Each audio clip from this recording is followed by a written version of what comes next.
യെശയ്യാ പ്രവാചകന്റെ പുസ്തകം 42-ാം അധ്യായത്തിൻ്റെ 7-ാമത്തെ വാക്യം നമുക്കൊന്ന് വായിക്കാം. എങ്ങനെയാണ് ദൈവം കാക്കുന്നതെന്ന് അവിടെ പ്രവാചകൻ വെളിപ്പെടുത്തുന്ന ഭാഗം വായിക്കാം. യഹോവയായ ഞാൻ നിന്നെ നീതിയോടെ വിളിച്ചിരിക്കുന്നു, ഞാൻ നിന്റെ കൈ പിടിച്ച് നിന്നെ കാക്കും, നിന്നെ ജനത്തിന്റെ നിയമവും യഹോവയായ ഞാൻ നിന്നെ നീതിയോടെ വിളിച്ചിരിക്കുന്നു. ഞാൻ നിന്റെ കൈ പിടിച്ച് നിന്നെ കാക്കും. എങ്ങനെ കാക്കുന്നേ?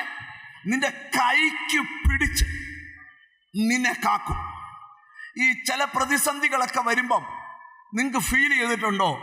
ആരോ ഒരാള് നമ്മുടെ കയ്യെ പിടിക്കുന്ന ഫീല്.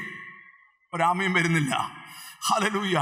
ചില ആപൽ ഘട്ടങ്ങൾ വരുമ്പം നമ്മളെ ആരോ നിയന്ത്രിക്കുന്നൊരു ഫീല്, ആരോ നമ്മളെ കൈക്ക് പിടിച്ചോണ്ട് നടക്കുന്നൊരു ഫീല്. നിങ്ങൾ ശ്രദ്ധിക്കണം, തീച്ചൂളയ്ക്കകത്ത് യഹൂദ ബാലന്മാരുടെ കൈക്ക് മാത്രമല്ല പിടിച്ചത്, ഇന്ന് പ്രാർത്ഥിക്കുന്ന നിന്റെ കൈക്കും പിടിക്കുന്നവനാ ദൈവം. എത്ര പേർക്ക് മനസ്സിലാകും? സ്തോത്രം. ചിലതൊക്കെ ചോദിക്കും, നിന്റെ കൂടെ ആരുണ്ട്? നിനക്ക് രാഷ്ട്രീയ ബന്ധമുണ്ടോ?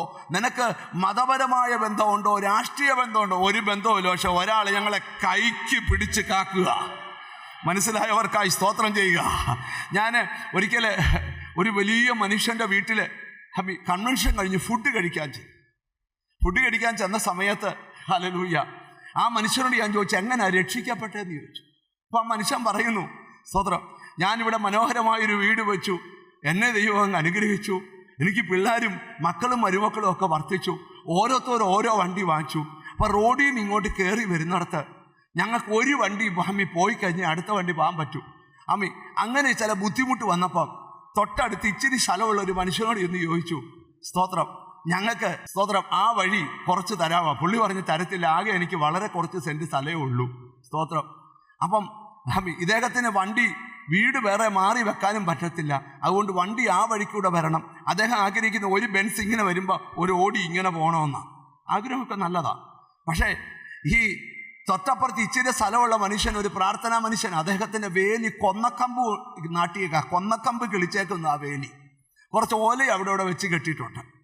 പുള്ളി കുറച്ച് രാഷ്ട്രീയക്കാർക്ക് പൈസ കൊടുത്തു, സോദരൻ ഈ വേലി പൊളിച്ചു തരാൻ. അവർ പറഞ്ഞു, പിന്നെ 4 കൊന്നക്കമ്പ് പറിച്ച് കളയാനാണ് വേട് എന്നും പറഞ്ഞ് ആദ്യത്തെ ഗ്രൂപ്പിന് കാശ് കൊടുത്തു.